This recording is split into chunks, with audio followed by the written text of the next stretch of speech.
Ce soir, tragédie à Laval. Un autobus fonce dans une garderie, tue 2 enfants et fait 6 blessés.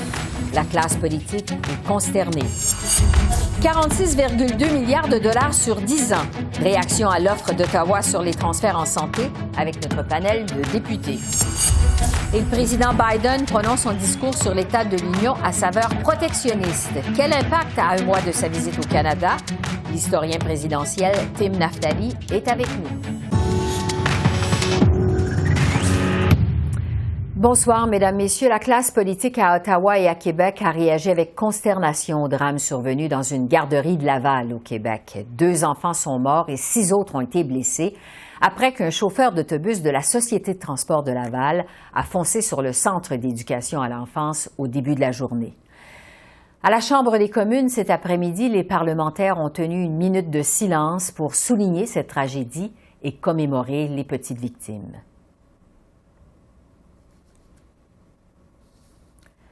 On écoute le chef de l'opposition officielle, Pierre Poilievre, et le premier ministre Justin Trudeau. Ce sera suivi de la réaction du premier ministre du Québec, François Legault. Un autobus a frappé une garderie pour les enfants. Malheureusement, on apprend qu'il y a 2 enfants qui sont morts et d'autres qui sont blessés. Comme père de famille, je peux imaginer la souffrance des familles affectées. Et nous offrons tous notre support et nos prières pour ces familles-là. Est-ce que le Premier ministre peut nous donner une mise à jour par rapport à cet événement tragique et les actions que le gouvernement va faire pour offrir du support aux familles et aux Québécois? Merci. Le très honorable Premier ministre. Monsieur le Président, comme mon honorable collègue l'a dit, nous sommes tous de tout cœur avec les familles touchées par cette tragédie insensée. Rien ne peut effacer la douleur et la peine que ces familles et que cette communauté sont en train de vivre maintenant, mais nous allons effectivement être là pour eux dans les jours, les mois et les années à venir pendant qu'ils font un deuil inimaginable. Je veux aussi remercier évidemment les premiers répondants et tous ceux qui ont intervenu pour aider, pour sécuriser la situation. Nous allons continuer de les garder proches dans nos pensées, dans nos prières. Mes pensées sont avec les enfants, les parents de ces enfants, les employés de la garderie. Et cela dit, au lendemain de l'annonce d'Ottawa sur les transferts en santé, les partis d'opposition ont vivement exprimé leur déception aux communes. Le gouvernement Trudeau a offert hier en moyenne 4,6 milliards d'argent neuf par année aux provinces, bien en deçà des 28 milliards qu'elles demandaient à l'origine. En fait, leur manque à gagner est évalué à 234 milliards sur 10 ans. Pour le chef du Bloc québécois, cette offre est nettement insuffisante. Les provinces ont chiffré les besoins de nouvel argent en santé à travers le Québec et le Canada à 300 milliards de dollars et le gouvernement arrive avec 46 milliards de dollars sur une période de 10 ans, ce que tout le monde trouve évidemment insuffisant. Est-ce que le premier ministre peut commencer par admettre que ce n'est pas 200 milliards d'argent neuf, mais bien 46? Au cours des 10 prochaines années, il va y avoir 198 milliards de dollars additionnels investis dans les systèmes de santé à travers le pays par le gouvernement fédéral, dont 46 milliards de dollars de nouvel argent pour les provinces et territoires. Et pour réagir plus en détail à cette offre d'Ottawa sur les transferts en santé, je retrouve notre panel de députés. Pour les libéraux, Rachel Bandayan, pour les conservateurs, Luc Berthold, pour le Bloc québécois, Mario Simard et pour le NPD, Niki Ashton, qu'on retrouve de façon virtuelle. Bonsoir à vous 4. Bonsoir. Bonsoir. Avant de parler des transferts en santé, je veux bien sûr vous entendre sur ce qui est arrivé ce matin à Laval, un conducteur d'autobus qui a foncé dans une garderie. Il y a 2 enfants qui sont morts, 6 qui ont été blessés. Le conducteur a été arrêté pour conduite dangereuse et homicide. Bon, à la Chambre des communes, cet après-midi, on a tenu une minute de silence. Je vous demanderai d'abord, chacun d'entre vous, quelle a été votre première réaction quand vous avez appris ce drame ce matin? Rachel Bandayan, je vais commencer avec vous. Réaction. Merci, Esther. Écoutez, je suis une élue, mais d'abord et avant tout, je suis mère de famille. Ouais. J'ai une petite fille de 5 ans à la maison. Je ne peux pas imaginer la peine, la douleur la peur des parents à Laval. Je sais qu'il y a 4 enfants victimes de l'incident qui se retrouvent maintenant à l'hôpital Sainte-Justine, chez moi à Outremont. Dans votre circonscription? Je sais qu'ils vont recevoir les meilleurs traitements possibles, mais je suis bouleversée par l'incident d'aujourd'hui. Et oui, on a tenu une minute de silence en chambre, mais bouleversée. Ouais. J'ai des frissons. Oui. Luc Berthold, vous, qu'est-ce qui vous a traversé l'esprit quand vous avez appris ce qui est arrivé ce matin? Bien, imaginez un instant, vous allez reconduire le matin vos enfants à la garderie et il ne revient pas. C'est horrible. Mon épouse est éducatrice en garderie, en service de garde. Elle était, elle aussi, complètement assommée par cette nouvelle. C'est le pire du pire, c'est perdre des enfants dans les circonstances qui sont arrivées. La minute de silence et la solidarité qu'on a sentie sur le plancher de la Chambre des communes aujourd'hui entre tous les élus qui partageaient la peine des parents, mais également qui avaient des pensées pour tous ceux qui sont intervenus. Imaginez intervenir sur une scène comme celle-là, ça doit être absolument horrible. Donc, les pensées, les prières des parlementaires, les miennes, de ma famille, sont évidemment avec les victimes, les parents de ce drame horrible qui est survenu ce matin à Laval. Et imaginez, moi j'ai des amis qui demeurent dans ce coin-là et j'ai tout de suite pensé à eux, est-ce que leurs enfants étaient à cette garderie-là et combien de personnes ont dû avoir cette réaction-là aussi aujourd'hui? On ne devrait pas vivre des choses comme ça. Mario Simard, de votre côté, comment vous avez réagi? Bien, c'est une tragédie innommable et je pense qu'on ne pourra jamais trouver les mots qui vont réussir à réconforter les parents devant cette perte-là. Perdre un enfant, il ne peut pas y avoir quelque chose de plus troublant et de plus émotif pour qui que ce soit. Donc, la seule chose qu'on peut faire, je pense, c'est d'envoyer toute notre sympathie aux gens qui sont affectés et puis leur offrir peut-être nos meilleurs vœux pour qu'ils trouvent le courage de passer à travers ces épreuves qui sont probablement parmi les plus pénibles qu'on peut subir dans notre vie. Donc, mais certainement qu'on ne peut pas trouver la meilleure formulation pour réussir à réconforter ces gens-là. Oui, difficile de trouver les mots, en effet. Nikki Ashton, vous aussi, vous êtes mère de famille. Comment vous réagissez à ce qui est arrivé au Québec?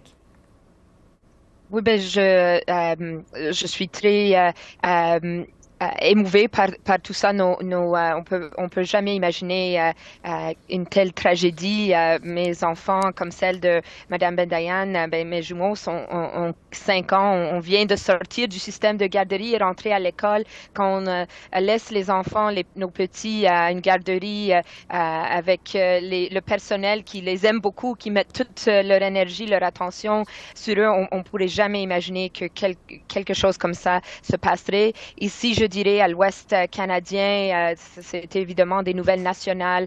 Je sais, il y a beaucoup de personnes qui pensent à ces familles, beaucoup des gens dans notre communauté qui peuvent pas imaginer, et on envoie tous nos souhaits à les survivants, ces petits maintenant qui se battent pour la vie, et on espère vraiment tout le soutien possible pour ces familles à ce moment-ci. Oui, parce qu'il y a toujours des enfants, il faut le dire, qui sont sous observation médicale. Très triste, évidemment, nos pensées vont aux familles. On va maintenant parler des transferts en santé. Bon, on le sait, l'offre d'Ottawa est en deçà des attentes des provinces. Le premier ministre du Québec, François Legault, a dit aujourd'hui que c'est mieux que rien, que cette offre des transferts en santé, que c'est mieux d'avoir une entente que finalement pas d'entente du tout. Mario Simard du Bloc québécois, je vais commencer avec vous parce que, bon, le Bloc, on le sait, c'est un cheval de bataille, les transferts en santé pour vous aux communes. Est-ce que vous croyez que le Québec devrait accepter cette offre? Qu'est-ce que vous pensez du fait que le gouvernement Legault plutôt, semble pas vouloir vraiment négocier? Bon, attendons de voir là, la suite des choses, mais je pense que c'est clairement insuffisant. Au point de départ, c'est 28 milliards qui étaient demandés par les provinces pour une année, et là, on se retrouve avec 4,6 milliards de dollars. Moi, je me rappelle d'avoir entendu le premier ministre à de nombreuses reprises dire qu'il allait être là. Bien, ce que j'ai vu hier, c'est un premier ministre qui n'est pas là pour les travailleurs de la santé qui sont à bout de souffle. C'est un premier ministre qui n'est pas là pour les gens qui sont sur une liste d'attente, qui attendent une chirurgie. C'est un premier ministre qui n'est pas là pour les enfants qui peinent à recevoir des services dans les hôpitaux pédiatriques. Donc, clairement, j'avais l'impression de réentendre le ministre de la Santé qui nous avait dit il n'y a pas si longtemps que le débat sur le financement des soins de santé, c'était un débat futile. Donc, l'impression que j'ai gardée de l'annonce d'hier, c'est que le gouvernement a pris cet enjeu-là qui est primordial, de façon futile. Mm-hmm. Luc Berthold, évidemment, on attendait avec impatience la réaction de votre chef, M. Poilievre. Finalement, il a dit aujourd'hui qu'il va accepter l'offre de M. Trudeau si un gouvernement conservateur vient qu'à prendre le pouvoir. Est-ce qu'on doit en conclure que cette offre, elle est suffisante? Est-ce que vous pensez que c'est assez? Je pense pas qu'on peut conclure ça. On va accepter les ententes parce que le système de la santé au Canada a été complètement brisé au cours des 7 dernières années. Vous savez, le gouvernement libéral a fait des choix au cours des 8 dernières années. Il a fait le choix de dépenser des milliards de dollars en toutes sortes d'autres programmes. Il a fait le choix d'ignorer les demandes répétées des premiers ministres des provinces pour mettre plus d'argent en matière de santé, de sorte qu'ils se retrouvent aujourd'hui complètement fauchés. Et ce sont les Canadiens qui payent le prix de cette incapacité, de ce manque de volonté du gouvernement de M. Trudeau d'agir pendant ces 7 années-là et de mettre en place les conditions pour faire en sorte qu'on donne accès à un médecin de famille aux 5 millions de Canadiens qui n'en ont pas. Ils ont fait beaucoup de promesses au cours des dernières années, mais malheureusement, il n'y en a pas beaucoup qui ont été tenues. Et ce qui m'étonne beaucoup, moi, c'est que les premiers ministres des provinces ont réclamé des rencontres avec le premier ministre pour discuter de l'avenir du système de la santé au Canada, pour en venir avec des solutions communes. Mm-hmm. Et ce qu'on a réalisé, c'est qu'il y a eu une rencontre où le premier ministre ne voulait pas discuter. Il voulait juste faire un show, faire de la politique spectacle et dire aux provinces, voici ce que vous allez avoir. On verra plus tard avec des ententes partielles, mais on ne mettra pas plus d'argent que ça dans le réseau de la santé. Donc, encore une fois, c'est une annonce qui servait essentiellement les intérêts du premier ministre du Canada, M. Justin Trudeau. Après 8 ans, il avait besoin de montrer qu'il voulait être un leader en matière de santé, mais je pense que les premiers ministres ont réagi d'une manière à démontrer que c'est très en deçà des attentes. Nikki Ashton, au NPD, votre chef, M. Singh, on le sait, demandait des conditions rattachées au transfert en santé pour voir des résultats concrets sur le terrain. Est-ce que M. Trudeau a bien fait, finalement, de passer de conditions à priorité commune? Qu'est-ce que vous en pensez? Oui, c'est ça. On croit que la seule chose qui va sauver notre système de santé, c'est le personnel dans lequel il faut investir énormément. Et c'est pas le plan Trudeau qui vise à investir dans les provinces de façon où on sait, comme particulièrement dans des provinces comme la mienne, où on a une première ministre qui appuie la privatisation de services de santé, qui va canaliser ses fonds dans des buts privés à but lucratif. C'est pas acceptable d'envoyer de tels investissements sans être clair que les fonds doivent soutenir la santé publique universelle que valorisent les Canadiens et les Canadiennes. Rachel Bandayan des Libéraux, votre collègue aujourd'hui, M. Duclos, a complètement écarté l'idée de mettre plus d'argent sur la table que les 46 milliards qui ont été annoncés hier. Bon, il dit que la marge de manœuvre va être dans les différentes ententes asymétriques avec les provinces. Est-ce que finalement, le plan de votre gouvernement, le plan de M. Trudeau, c'est de briser le front commun des provinces sur les transferts en santé? Oui, Esther, c'est 200 milliards de dollars sur 10 ans.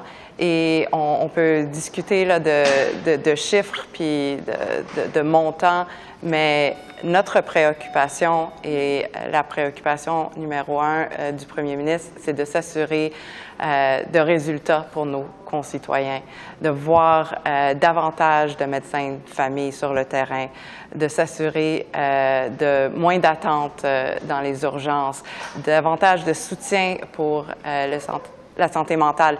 Et donc, les résultats vont parler d'eux-mêmes. Oui, nous allons négocier des ententes avec les différents premiers ministres des provinces, mais il faut s'assurer que nos concitoyens voient la différence sur le terrain et je crois que c'est primordial. Je suis tout à fait... je ne sais pas comment dire même, je suis un peu scandalisée par les propos des conservateurs. Ils ne cessent de dire en Chambre qu'il faut couper. Ils promulguent une politique d'austérité alors qu'on parle de crise dans notre système de santé. On peut dire des choses, mais il faut au moins dire des choses qui sont appuyées sur la vérité. J'aimerais ça entendre des extraits de ce que Mme Benayan vient de dire, de ce qu'on aurait dit en Chambre. On n'a pas jamais parler de politique d'austérité. On n'a pas jamais parlé de coupure, à part couper les taxes pour les citoyens pour qu'il y ait plus d'argent dans leur poche. Donc, c'est temps qu'on a, je suis désolée. Je pense malheureusement. On va sûrement avoir l'occasion d'en reparler dans d'autres panels de députés parce qu'évidemment, c'est pas réglé que ces négociations qui entourent les transferts en santé. Rachel Benayan, Luc Berthold, Mario Simard, Niki Ashton, qu'on retrouvait de façon virtuelle. Merci à vous quatre. Merci. Bonne fin de journée. Merci. Au revoir. Merci. Au revoir. Au revoir. Et j'analyse les impacts sur le terrain de cette offre du gouvernement fédéral avec le docteur Jean-Joseph Condé, qui est membre du conseil d'administration de l'Association médicale canadienne. Bonsoir, docteur Condé. Bonsoir, Esther. Je vais y aller avec votre première réaction. D'abord, une augmentation donc de 46,2 milliards sur 10 ans. Est-ce que c'est assez pour faire une différence sur le terrain, pour les patients surtout, selon vous? Donc, écoutez, c'est moins que ce que les provinces demandaient. Les provinces avaient des attentes beaucoup plus élevées, mais il faut reconnaître que c'est un début, c'est beaucoup d'argent. 4 milliards et plus, ça va permettre d'avancer beaucoup de choses, d'avancer beaucoup de projets, de façon à améliorer l'accès aux soins de santé pour les Canadiens. Oui. On sait que le premier ministre Justin Trudeau et le ministre de la Santé aussi, M. Duclos, ont souvent répété pendant les discussions ou avant de cette rencontre d'hier que les problèmes en santé sont pas seulement reliés au manque de financement, quand on regarde évidemment tous les problèmes dans le système de santé au Québec, mais aussi à travers le pays. Est-ce que le problème, c'est du côté du financement ou plutôt du fonctionnement du système de santé? Donc, il y a les deux approches sont nécessaires. Ouais. Donc, oui, ça prend plus de financement pour certains projets, mais ça prend aussi une approche différente. Ce qu'on fait depuis des années, on voit que ça n'a pas fonctionné. Il faut changer les choses. Donc, on peut donner des exemples. L'accès à la première ligne, par exemple, mais ça va prendre une approche multidisciplinaire. Donc, ça va prendre plus d'infirmières, plus d'IPS, plus de physiothérapeutes, plus de psychologues pour travailler avec les médecins. Si on pense aux attentes dans les salles d'urgence, ça va prendre une première ligne plus forte. Si on pense évidemment technologie, soins virtuels, donc là évidemment ça prend des investissements. Mais il y a beaucoup de domaines où on peut simplement faire les choses différemment. Donc, je pense au fardeau administratif. Vous en avez entendu parler. Les médecins canadiens passent 18 millions d'heures par année à remplir de la paperasse, à faire du médico-administratif. Et si on pouvait libérer cette tâche-là, ben écoutez, ça ferait quoi? Je pense 55 millions de visites qu'on pourrait faire de plus. Bon. La FMOQ au Québec nous disait que en réduisant le fardeau administratif des médecins de 24% qu'il est actuellement à 10%, ce serait l'équivalent d'avoir 600 médecins de plus. Donc oui, vous avez raison, il n'y a pas seulement l'argent, il faut apprendre à faire les choses différemment. Vous dites justement, ça prend une approche différente. Est-ce que selon vous, il aurait dû y avoir des conditions bien précises du gouvernement fédéral pour s'assurer des résultats concrets de la part des provinces, des résultats concrets sur le terrain? Donc, évidemment, pour faire un bon travail, ça prend des données, ça prend des résultats, des données scientifiques. Il faut qu'on puisse analyser ces données. Maintenant, Est-ce que ça prend des conditions? Je pense que là, ça devient un débat de fonctionnaires. L'important pour la population, c'est que les soins de santé soient donnés, qu'il y ait un accès amélioré. Vous savez, les gens payent beaucoup d'impôts au Canada et les gens s'attendent à avoir accès à des soins de santé. Et notre but, c'est qu'ils puissent avoir un accès amélioré à ces soins. Oui, donc conditions pas. L'important, c'est qu'il y ait des résultats concrets sur le terrain. Docteur Condé, l'argent frais proposé par le gouvernement fédéral hier comprend aussi une enveloppe de 25 milliards de dollars sur 10 ans à distribuer entre les provinces qui vont conclure des accords bilatéraux avec Ottawa. Je me demandais, qu'est-ce que vous pensez de cette idée d'entente asymétrique? Est-ce que les différentes provinces ont vraiment des besoins spécifiques à cet égard? Donc, nous, ce qu'on voit au niveau de l'Association médicale canadienne, c'est que la grande majorité des problèmes sont un peu les mêmes partout, mais oui, il y a des différences régionales et la santé est de compétence provinciale. Donc, il est important d'avoir une certaine flexibilité au niveau de chaque province. Mais lorsqu'on parle d'accès à la première ligne, d'accès à un médecin de famille, vous savez, c'est un problème pan-canadien. Il y a 5 millions de Canadiens qui n'ont pas de médecin de famille. Donc, ça, ce sont des problèmes qu'on voit dans toutes les provinces. Par contre, si on parle de délai pour les chirurgies, temps d'attente pour les chirurgies, mais là, il y a des différences provinciales. Donc, certaines provinces vont vouloir investir plus au niveau du bloc opératoire, de l'accès aux chirurgies, tandis que d'autres vont peut-être mettre l'argent en santé mentale. Mm-hmm. Donc, chaque province a ses particularités. Oui. On le disait il y a un instant, pas vraiment de conditions, mais quand même, pour obtenir l'argent, les provinces vont devoir investir dans des domaines spécifiques, comme le partage des données entre les provinces, un meilleur accès aux médecins de famille, la réduction des listes d'attente en chirurgie, vous le mentionniez il y a un instant, et le financement de services en santé mentale. En terminant, trouvez-vous qu'on a misé sur les bonnes priorités dans le cadre de ces discussions entourant les transferts en santé? Qu'est-ce que vous en pensez? Oui, bien absolument. Donc, encore une fois, la première ligne, faut pas oublier l'accès, la technologie, donc les soins de santé virtuels, ça aussi, il va falloir investir là-dessus. Les équipes multidisciplinaires, on en parlait tantôt. Le fardeau médico-administratif, donc oui, je pense qu'on a misé sur les bonnes choses, mais maintenant, ça prend du concret. Donc là, on est content. Le fédéral a avancé 4,6 milliards, donc il va falloir se mettre au travail et commencer à livrer la marchandise pour les patients. Donc, c'est bien accueilli de votre côté, visiblement, que c'est cette offre du gouvernement fédéral. Docteur Jean-Joseph Condé, je rappelle que vous êtes membre du conseil d'administration de l'Association médicale canadienne, porte-parole également francophone. Merci beaucoup. Merci de votre temps. Très apprécié. Bien, ça m'a fait plaisir. Merci. Au revoir. Le président américain Joe Biden a adopté un ton combatif pour présenter le traditionnel discours sur l'état de l'Union hier devant un Congrès divisé. Le président Biden, qui est âgé de 80 ans, s'est adressé pendant plus d'1 heure aux élus des 2 chambres réunis dans l'enceinte du Capitole à Washington, un événement suivi en direct à la télévision par des dizaines de millions d'Américains. Une allocution à saveur protectionniste alors que le président américain s'apprête à effectuer une visite officielle au Canada au mois de mars. Donc, pour analyser ce discours sur l'état de l'Union, je retrouve Tim Naftali, qui est professeur à l'Université de New York et historien présidentiel. Bonsoir, Tim. Bonsoir, Esther. On a donc vu un président Biden très combatif qui a parlé pendant plus d'1 heure pour tenter de convaincre un électorat américain, je dirais sceptique, mais aussi inquiet quant à l'efficacité de ses politiques économiques. Je vous demanderai d'abord, Tim, quelle évaluation vous faites de ce discours sur l'état de l'Union du président Biden?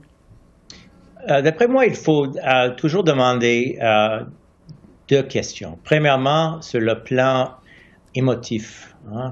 Émotion, de théâtre, et deuxièmement sur le plan politique et des vraies politiques détaillées. Sur les 2 plans, d'après moi, le président a très bien fait. C'était, d'après moi, le discours de l'État, le discours de l'État de la nation le plus efficace depuis des décennies.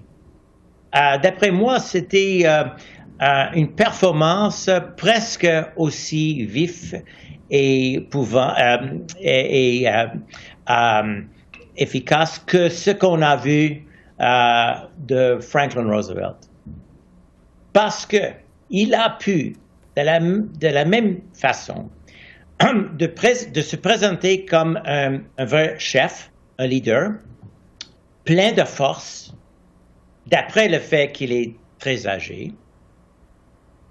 En même temps, il a pu prononcer des idées qui sont des idées assez bien acceptées et approuvées par plusieurs Américains.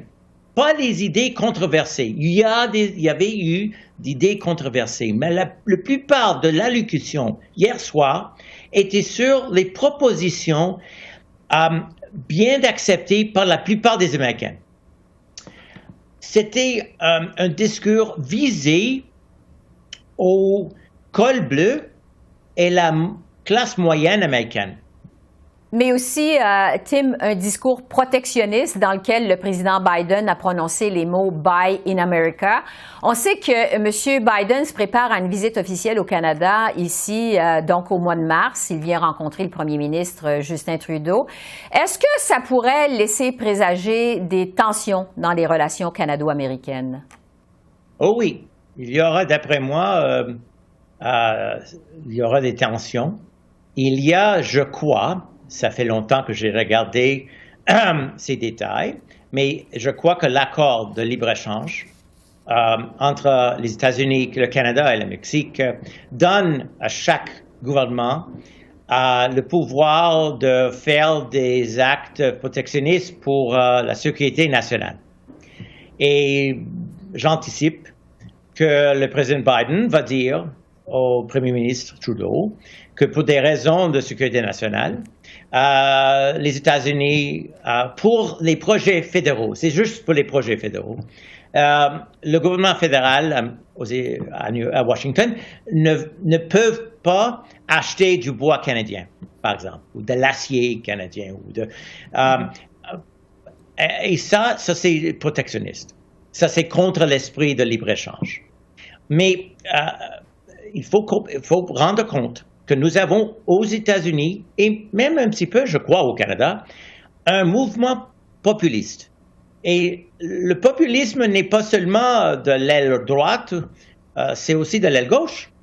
Et les populistes, soit conservateurs, libéraux ou progressistes, sont protectionnistes. Mm-hmm. Alors, c'est à ces votes, c'est pour gagner ces votes, que le président Biden a donné le discours qu'il a donné hier. Et il y aura, par conséquent, des tensions avec le Canada et le Mexique. Oui, on va suivre évidemment de près cette visite du président Biden au Canada le mois prochain. En terminant, Tim, le temps file. On sait que c'est un discours qui est prononcé alors qu'il y a beaucoup de spéculations aux États-Unis, à savoir si le président Biden, qui est âgé de 80 ans, va lancer dans les prochaines semaines sa campagne électorale pour l'élection de 2024. Je le disais, il a été très combatif hier. Je me demandais, vous, qu'est-ce que vous en pensez? Est-ce que Joe Biden va se présenter pour un deuxième mandat? S'il va se présenter, les thèmes qu'on a vus hier soir sont l'épine dorsale de sa campagne électorale en 2024. D'après moi, quand on parle de quelqu'un aussi âgé que le président Biden, je dois dire que je ne suis pas encore convaincu qu'il va se présenter en 2024. Je suis convaincu que si Trump est le choix des républicains, Biden sera le choix des démocrates. Mais je ne suis pas convaincu que Trump sera le choix des républicains en 2024. Et pour cette raison, je ne suis pas encore convaincu ce que le président lui-même va faire en 2024. Alors, tout ça devrait se préciser dans les prochaines semaines. Tim Naftali, historien présidentiel, merci beaucoup. Merci de votre analyse. Très appréciée. Merci, Esther. Un plaisir. Alors voilà, c'est comme ça qu'on a vu l'essentiel de l'actualité de ce mercredi 8 février sur la colline parlementaire à Ottawa. Esther Bégin qui vous remercie d'être à l'antenne de CEPAC, la chaîne d'affaires publiques par câble. Je vous souhaite une excellente fin de soirée et je vous dis à demain. Au revoir.